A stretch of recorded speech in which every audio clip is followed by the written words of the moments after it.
Welcome all of you. Today, 22nd February, myself Prahlad Mapari welcoming all of you in the Nyandeep's The Hindu Analysis. Let's begin with the today's analysis. So there are major 2-3 points or the important articles that come in the today's newspaper. One is the death of the Nariman. So Faliman Nariman, and there is associated reforms, the judicial independence reforms has been associated with him. Then there is an important article, it comes in the form of text and context page where it talks about the finance commission. This is in backdrop of the establishment of the 16th finance commission under the chairmanship of a Arvind Pangaria. Then there is a one new reform happened in a late night yesterday, that the cabinet announces the 100% FDI policy we are going to in the space sector, we are going to discuss in details. And there is one ethical issue from the ethical point of view, that many Indians are being recruited in the Russia for the defense of the Russia. So we are going to see some ethical kind of perspective from that point of view. Let's begin. Today there are three important articles with respect to the Hindu. One is that on the financial devolution among the states, that is related to the finance commission. Second article is on a green construction, that is how the eco nivas samhita, that is the construction of the buildings, particularly the residential houses under Pradhan Mantri Awas Yojana should be sustainable.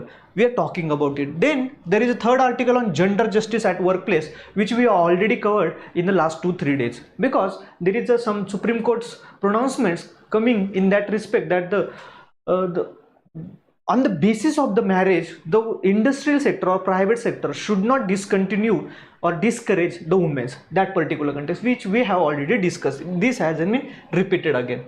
So death of a Fali Nariman, advocate of an independent judiciary. Before that, let's focus on the article that on the financial devolution among the states. So which is the first article. The context of this article is that government has established the 16th Finance Commission recently under the chairmanship of Dr. Arvind Pangaria, which valid for 2026 to 2031. Let's see some contextual background regarding the Finance Commission, then we will move forward in quickly. The first thing is that the article 280 itself of the constitution talks about the constitution of the finance commission. The exact wording says that the president shall constitute a finance commission within 2 years of independence, and thereafter every 5 years. We have to establish every 5 years or before as we necessary. And hence, after the 15th Finance Commission, the 16th Finance Commission period is 2026 to 31. And the next commission will come before the 31, right? The same way. Then the second clause says the composition of the commission will have a chairman and 4 other members. So 1 plus 4 is the composition. But clause 2 says that the determination of the qualification of such members and the chairman will be, and their selection process for the commission will be rest with the parliament. So they talk about that parliament will bring law and subsequently will discuss the selection process and the qualification of the members. What are their duties? What are their functions? The first function is that, remember the keywords, the distribution of net proceeds from a specific taxes between the union and the states, that is shareable pool of taxes. Shareable pool of taxes, meaning those taxes which should be shared between the union and the states should be distributed among themselves, and the formula for distribution will be decided by the finance commission. We are going to see some examples which kind of taxes are these, like for example corporation tax, then income tax, even GST also included in it. Next clause suggests that the finance commission will decide the principles for granting financial assistance from the central government to the states out of a consolidated fund of India, that is in terms of grants, etc. Here there are two types of distribution primarily taken by the finance commission. So one is known as vertical distribution. Understand carefully. Then another known as a horizontal distribution. This is the most important article with respect to the prelims, mains and interview everywhere, right? So there is a horizontal distribution. Now vertical distribution talks about that there should be distribution between the center, the states and the local panchayats, right? Then local panchayats and municipality, this is the vertical distribution. But horizontal means among the states, how many percentage of the shares will be distributed between the states, Maharashtra, UP, BR, and what is the principle should be behind it, what are the different principles that should be assigned on the basis of which this financial allocation will be ensured. So they talks about that principles. Then another principle or the another duty is that suggest the measures to strengthen the consolidated fund of the states to support the panchayats and then respectively municipalities.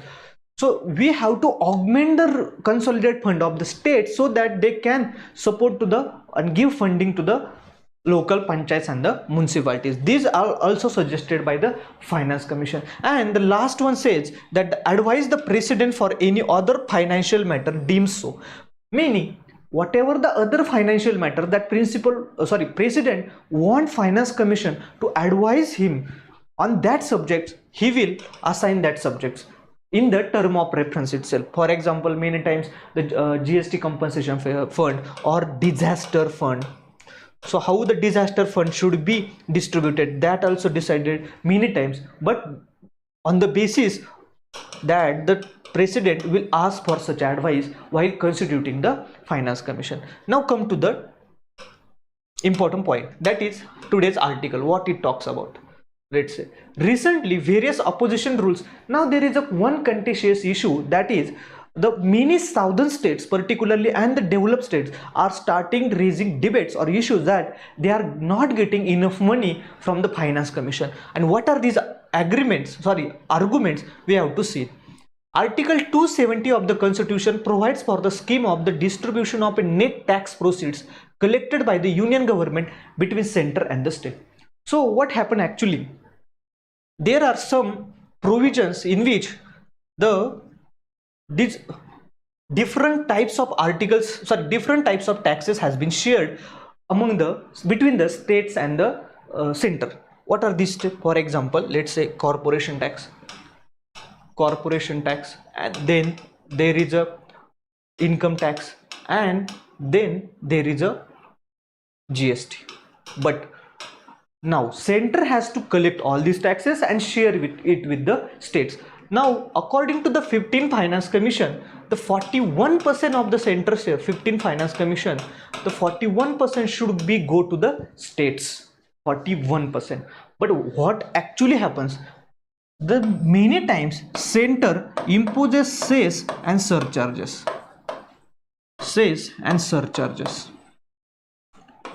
Now these cess and surcharges are only will be distributed for the center. Center will keep it. This is not comes under the shareable pool of taxes under the Finance Commission, resulting into more and more taxes has been collected in the name of cess and surcharges, so that center does not have to devolve these funds to the states. And this is the primarily first concern which the article talks about. Then they said that what are the 4 other members, etc. They some given basic information and the basis of allocation. Then they talks about the issue, and they first talk about this issue. Before that, come to the first point. What are the different principles that has been developed over the period of years, and they have given some data from the 11th Finance Commission to the 15th Finance Commission. Now consider here. What are this is important from the prelims perspective. Many times there has been question in the UPSC as well as the MPSC, and there is high probability that question can be repeat again and again. The very first parameter or the criteria is the income distance. What do you mean by income distance? They talked about the income distance here, meaning the distance of a state's income from the state with the highest per capita income. Highest per capita, let's suppose this X amount is the state's income, and this is the Y is the state's population. The state which has the highest per capita income, that is Haryana. Now what we have to do, we have to calculate the each state's per capita income and compare it with the Haryana's per capita income, and what would be the difference between them will be deciding parameter that which state should gain much more. If the distance is too large, that state will get more finance compared to the other states. That become the first criteria, first thing. Then there is a criteria, that is population. Until the 14th Finance Commission, the population of the 1971 census is being considered. The population of the 1971 census. But since the 15th Finance Commission, the population of 2011 census has started being considering. And they have devolved almost 17.5% and 10. So total 27.5% in the 14th Finance Commission to 15% in the 15th Finance Commission. Now there is a change in the criteria or the allocation of weightage on the basis of population, which now many times they have implemented and incorporated a new performance parameter, that is demographic performance, meaning those states which have total fertility ratio lower will get more money because they have implemented the population control policies, and hence the demographic performance parameter has been introduced, resulting into total again 27.5% weightage for the population, but this 12% ensure the equity and the efficiency as well as encouragement for those states who have undertaken the population control policies, and this is the good initiative. Then there is also another, so income, distance, equity, population, and then there is a forest and ecology. So they talked about the forest and ecology as well. Those states have more and more dense forest will get more money so that they can ensure the conservation of that forest, and they have been started considering it since the 15th Finance Commission. So prelims question can be directly from the fact that how the forest and ecology, since when the forest and ecology will be considered as an criteria for the devolution of the funds to the states. An option can be given 11, 12, 13, 14, 15, any 4 options. Now it is started from the 15th Finance Commission 10%.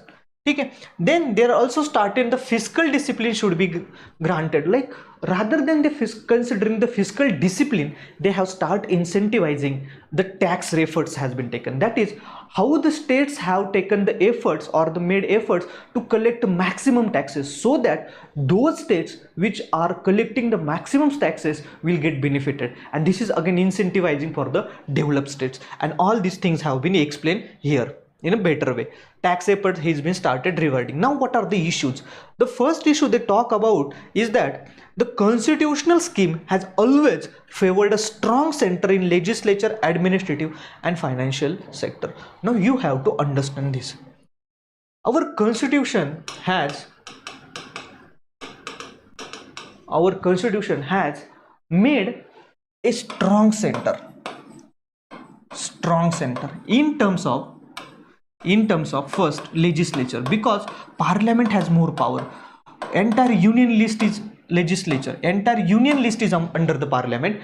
Concurrent list, parliament can make a superior laws than the state. So more and more subjects are under the legislative, same administrative. And they thirdly talk about the financial resource. The major financial resources, major sources of taxes like income tax, GST even now, and for that matter the corporate tax, income tax, now been assigned to the center. So center has to decide what are these, and center will collect it. But constitution also ensure that responsibility of development should be assigned to the states. And article talks it about here that the responsibility of development rests with the states, but actually financial power rests with the center. So hence we need a federal balance, a federalism here, and it is known as a fiscal federalism. This is what the fiscal federalism is all about.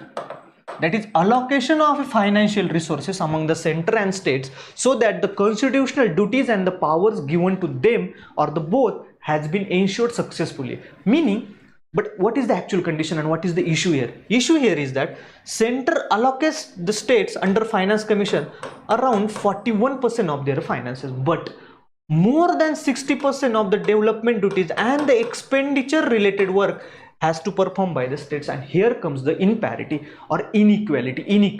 in terms of the states require more and more financial resources so that they can perform their constitutional obligations and duties, but in contrast center is unable to provide the sufficient resources, and hence the federalism is in the federalism or fiscal federalism becomes the issue here. Then they talks about the cess and surcharge as an issue which we already have discussed. Here they said that cess and surcharges collectively are been part of the fiscal policy or the part of the budget, that is 23% of the total tax collected. Meaning they want to say that if we consider the total tax collected by the center, total tax collected by the center, whatever the total tax collected by the center, out of which 23% of the tax comes from the cess and surcharge. Meaning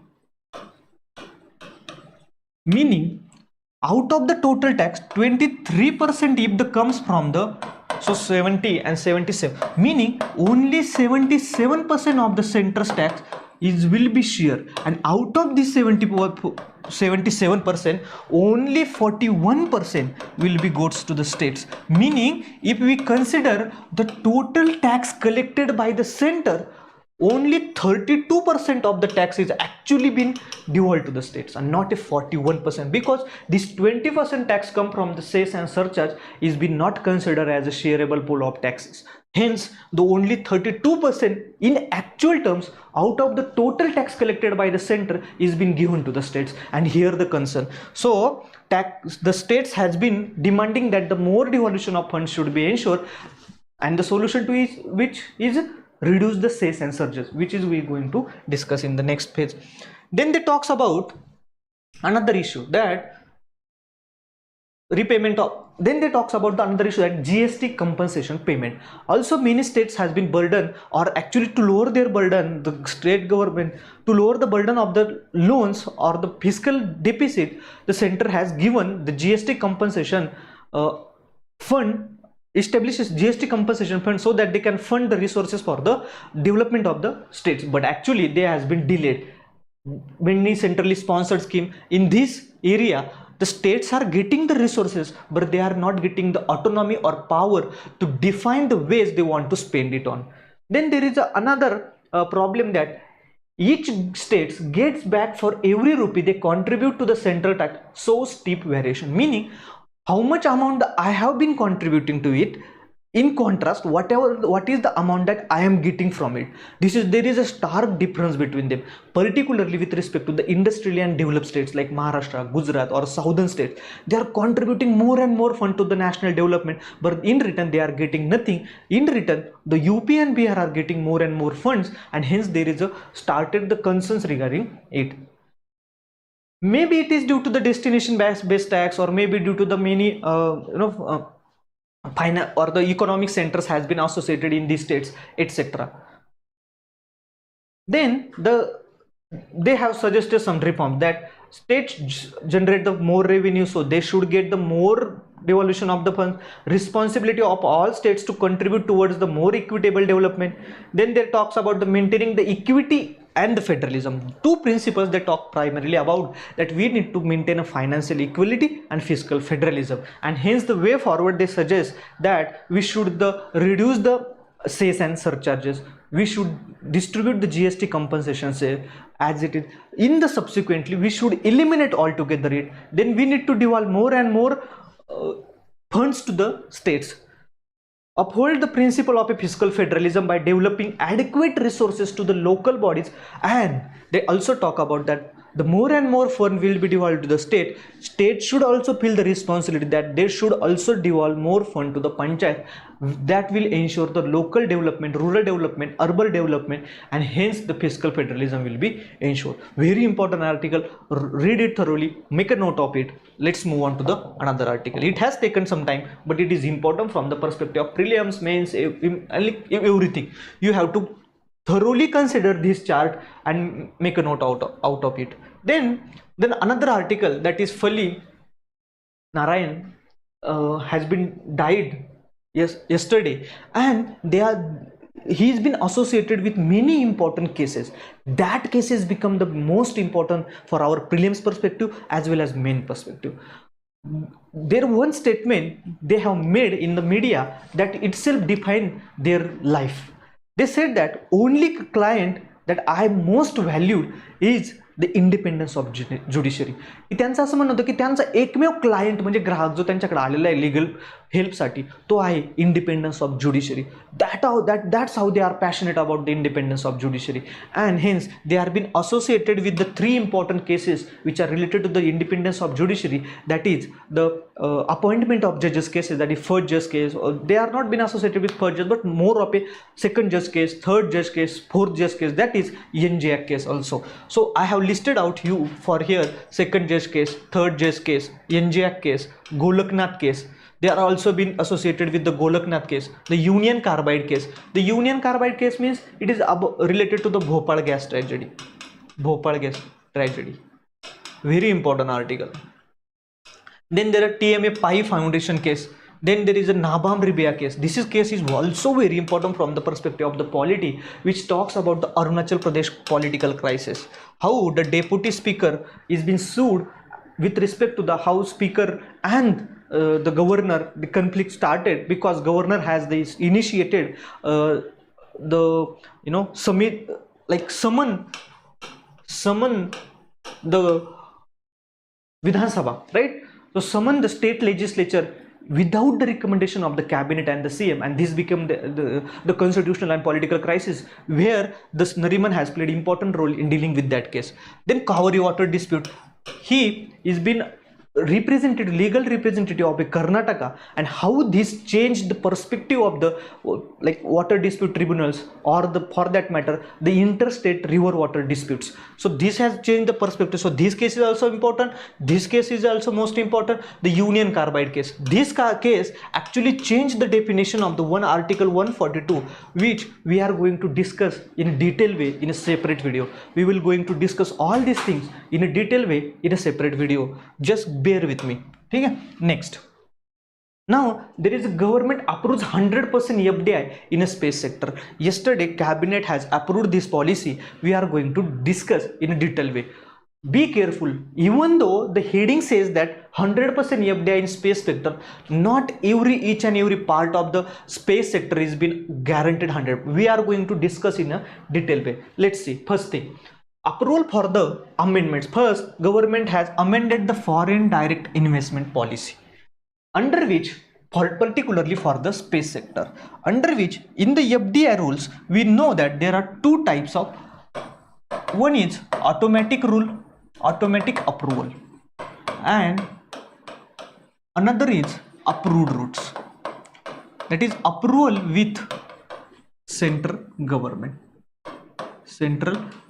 Meaning, let's say for example I have a company which is a multinational company not based in India, a foreign company, and I have to set up a plant in the India. There are 2 types of regulations. One is automatic, that I can come in India and establish my plants without taking permission or the approval from the center, though I have to take necessary permissions with regard to my industry, food safety as well, if any needed, property, etc., registration of company act, but I didn't need to have approval for bringing fund from the foreign. But another route said that approval route, where the government cabinet's approval is necessary to bring the foreign funds into that company, which is restricted to for important sectors. Now let's see what it says. First thing, under the amendment policy, 100% FDI is allowed in a space sector. That is the liberalized entry routes. What do you mean by liberalized entry routes? Meaning the money that is foreign funding coming into the India is been liberalized, so that it will facilitate the private investment. It will attract the more and more FDI. Aim to attract potential investor to invest in the Indian companies in a space. We have to develop the attraction point for the ease of doing business for the space sector, so that the foreign players will be coming to the India and develop or investment to the space industry. The amended policy extends the facility, now listen carefully, up to 74% of FDI under the automatic route for satellite manufacturing, operation, satellite data products, ground or user segment. या segment साठी only, listen carefully, where you have to you are been a company associated with satellite manufacturing or operations, data collection, data products, ground user segment, etc. In this sector only, the 74% of FDI can be bring into the company without any approval, that is automatically. But if you want to invest more than 70%, that is beyond 70%, you need a government route, that is approval of the government. Understand carefully. Now actually 100% liberalized, meaning you can bring the 100% but not automatically. That's what the important thing is. You can bring 74% automatically, but if you want to bring 100%, you have to take permission from the government. Now next sector in the space, up to 49% of FDI under the automatic route will be allowed from the launch vehicles. Launch vehicles like ISRO has a launch vehicle of PSLV, GSLV, MK3, etc. Associated systems and subsystems, creation of a spaceports. Spaceports means launch pads, etc. for launching and receiving the spacecraft. Receiving also, because there is a increased demand for the debate around the reusable launch vehicles. So we are going to have the receiving ports as well. So in this context, if anything company associated with launching system, it can bring the foreign direct investment up to 49% under the automatic rule. But if you want to beyond 49%, will be under government rule, that is approval of government will be necessary in this context. Now the next thing, up to 100% FDI under the automatic route would be permitted, and this is actually talks about the 100% FDI. Now you can bring whatever amount of money you want to, even if 100%, under the following routes. For example, manufacturing of the components and the system, subsystem for the satellites. If you want to make one camera, you are the camera manufacturing company which manufactures camera primary for the satellites, right? Synthetic aperture, radar, etc, etc. These components or subsystem you can bring money, you can establish even if are you a foreign company, you can establish that company into the India with under the automatic route. You did not to have approval from the government for the bringing that funding. Then what are the benefits of it then? So government is claiming that it will ensure that increase the private sector participation, that more and more investment will, which will help into generate the employment. And that's true, it is gonna generate more employment, particularly in the space sector industry, right? Then enable the modern technology absorption, that might SpaceX might become here, so might be I'm saying. So it will bring some modern technology as well and make the sector self-reliant, so that we will not be dependent on the sub-components or the component subsystem from the other side. Right? It is expected to integrate Indian companies into global value chain. It also help to integrate the global. Any kind of FDI promotion will ensure that this kind of benefits. We will help bring in manufacturing. That is our Make in India policy, our Atmanirbhar Bharat policy, Atmanirbhar Bharat, etc. So this will help as well as. So what kind of question can be asked? This question can be asked in a prelims directly. That statements will be given 100%, 49%, sorry 74%, 49%, etc. What are these conditions and which kind of industry has been allowed under it? One can be the prelim question. Another most important question in the maze. The question can be write down what are the different initiative that has been taken by the government of India to promote the private sector investment in the space industry. You can write it down and send to us. We can verify or check it, cross check it. We will discuss about it, but you should practice this question. Okay? What is the question? I will repeat again.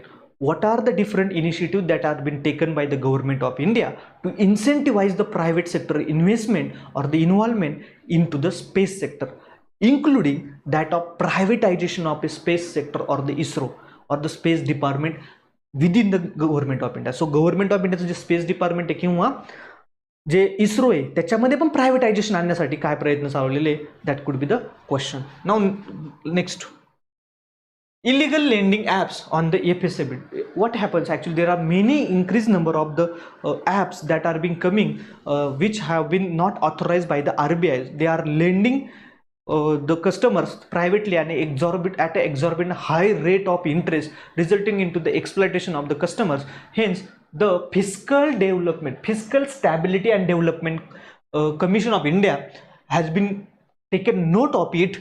Let's see first, what do you mean by that? Fiscal Stability and the Development Council. Fiscal Stability and Development Council established in 2010. Composition काय chaired by the Union Finance Minister. This is the your PYQ. Actually, the Fiscal Stability and Development Council has been asked in the UPSC prelims question. The members include the Governor of the RBI, then the Finance Secretary or the Secretary of Department of Economic Affairs, Financial Services, then Chief Economic Advisor of the Ministry of the Finance, as well as chairperson of the financial sector regulators. Which are the financial sector regulators? Then like SEBI, insurance regulation development of like something, then provident fund regulation, and they also can invite some expert as needed. Like this type, they invited the Secretary of Department of Telecom, a Ministry of the Information and Technology. So they have invited. Why they have invited? Because it is associated with the app development.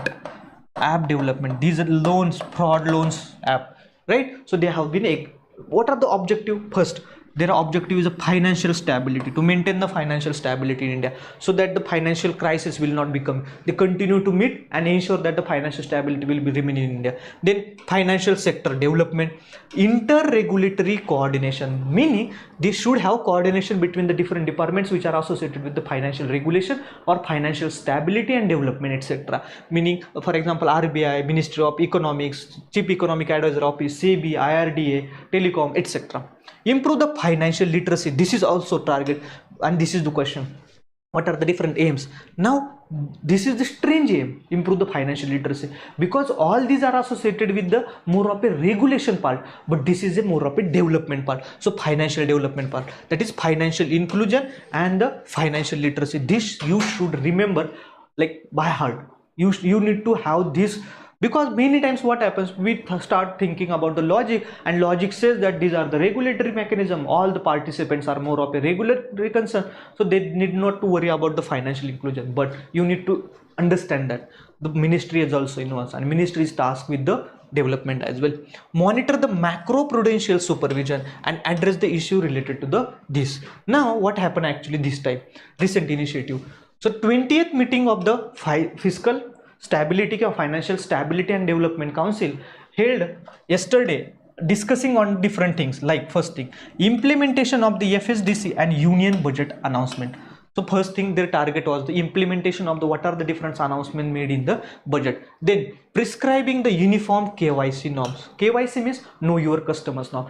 Actually there is a case, Paytm Payment Bank, which recently in the news related to the violation of the KYC norms by this bank, and hence the RBI has banned or imposed some penalties, etc., and taken regulatory action against this. And hence in this context, the Financial Stability Council has ensured that we should have a uniform KYC norms, meaning right now different regulatory authorities have different kind of KYC norms. For example, SEBI has different KYC norms, RBI has a different KYC norm, banks has a different, insurance companies has a difference. So we need some sort of uniform KYC norms, so that no one even able to default it, no one will able to violate this kind of norms.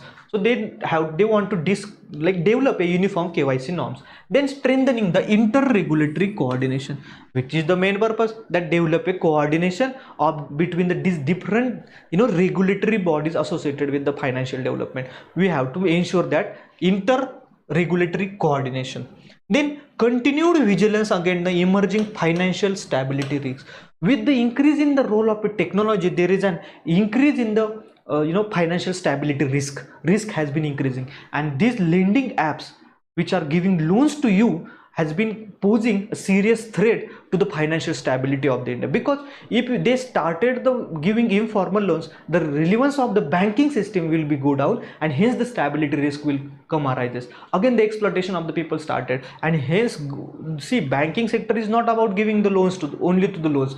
It also helps in the monetary policy implementation of the RBI's policies, like particularly monetary policy, curbing the inflation through the repo rate or through the lending rates, so the financial stability of the country will be maintained, and hence the financial stability will become risk if this unregulated illegal funding goes on, and hence we have to curb. Some additional information like FSDC is not a statutory body. It does not form under any law, it form under the executive action.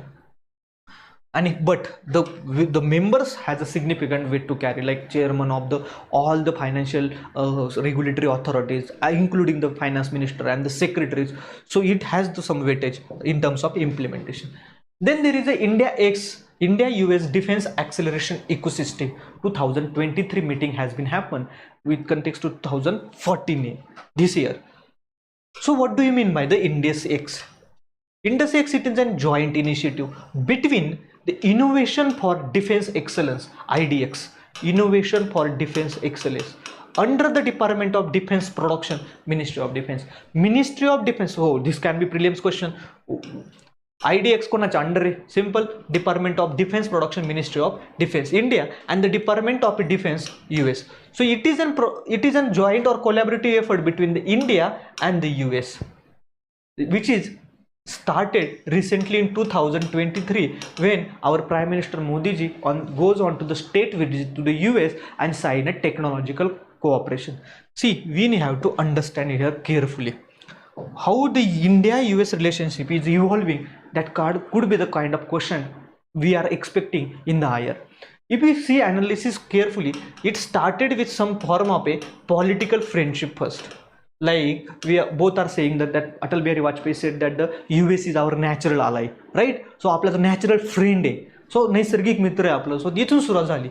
Then they talks about the nuclear partnership, right? Indo-US nuclear agreement, we all know that. Then they move on to the defense cooperation in terms of intelligence, in terms of equipment, important like weapons, etc., that has been exported to the India. Now they're talking about the technology. So there have been an increase in cooperation with respect to the steering of. Recently we know that the General Electric's 164 or 144 engine is been shared. There is a collaboration between the General Electrics and the HAL for the engine development for our new indigenous fighter planes. That cooperation has been happening. So with the transfer of technology, there has been technological cooperation. So logically, next cooperation will be the economic.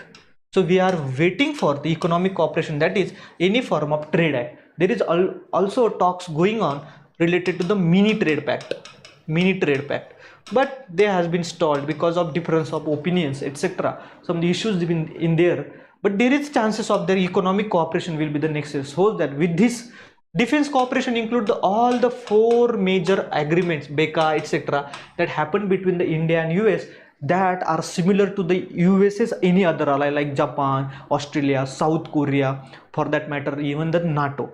So these kind of agreements we already signed in a defense cooperation, and hence the next step will be the economics. And with this, the strategic and the economic partnership, people to people ties has been ensured, and this will strengthen our India-US relationship. So you have to analyze in this from this perspective. And in this, under the technological part, this Index X initiative has been initiated between the India and US last year, which objectives that the foster the partnership and the collaboration between India and the US defense innovation ecosystem. That is, many US companies are being incentivized to come to the India, have a partnership and collaboration with the Indian defense industries, and make or manufacture the products which are the need of the hour for the Indian defense sector. Promote the advancement in high technology cooperation. It will, see, once you start the high tech cooperation, it will ensure that there is an increase in trust between them, because US is very skeptical about the transfer of technology component, because they feel that they has age, and if they started transporting the technology and others started replicating it, like the way China replicated almost all the technology by reverse engineering, the US feel threatened that they will lose the economic advantage, that is trade advantage, at the same time technological advantage in terms of a upper hand in the war games, etc. So in both these contexts, if any kind of high tech cooperation is happening between India and US, it shows the sign of trust, and it's a good thing. Facilitate the market access and investment for innovative defense. Yes, it will increase the market access, and hence the US will be happy, because US companies and the US will get more and more market access to the Indian defense sector that has been protected so far. Then strengthen strategic technology partnership and defense industrial cooperation between India and the US. It will strengthen the strategic technology and partnership. Now there are recently we have the global strategic partnership, global strategic partner and privileged partnership with the USA, and we will help, it will help us to the build that strategic partnership between trust. Now this is all about the index initiative. Now what happened today, right now, or yesterday in the meeting, recent initiative, the what happened, the recent initiative, the second index summit has been happened. Last year first one, this year the second one, held in New Delhi on February last, like yesterday, and focusing on what is the theme: building strategic partnership for innovation and co-development in the defense technologies. We have to start the partnership with the respect to the innovation, that is more an innovation technology, and the co-production, that is like one company from India and another company from the US come together and co-produce a third platform which will be sold to the both US and the India. What happened yesterday? Signing of 15 MOUs with respect to the startups and defense companies, then identification of several potential joint research and development co-production projects, etc. Networking, collaboration, ongoing joint आता कोणते कोणते चालू आहे, like artificial intelligence, UAVs, unmanned, which we refer as drones, then cyber security also, then additional information. So what is this index sets, etc. You need to focus that, you need to careful about that. First thing, this happened because there is an increasing trust, and Indo-Pacific commander-in-chief has come to the India for this meet, and with this there is an increasing strategic partnership between these two countries. Next initiative.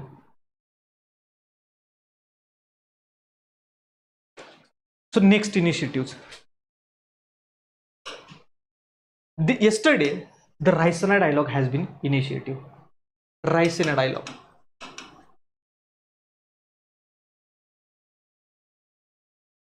Raisina dialogue. So now yesterday we see that Munich conference, like Greece, yes. So Greek Prime Minister has been invited, and he talks about that importance of India Middle East economic corridor. He talked about the India Middle East economic corridor, where he says that although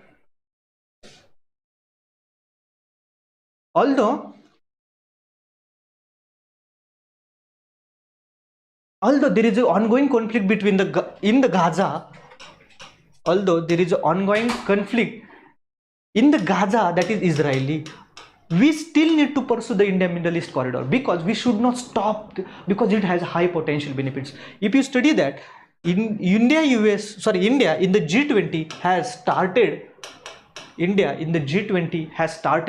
the India Middle East economic Europe corridor, where India intend to have one corridor for the trade and migration purposes, which will have UAE and Saudi Arabia is partner in the Middle East, as well as Israel's one port, that is Haifa port, which is been taken for development by the Adani group.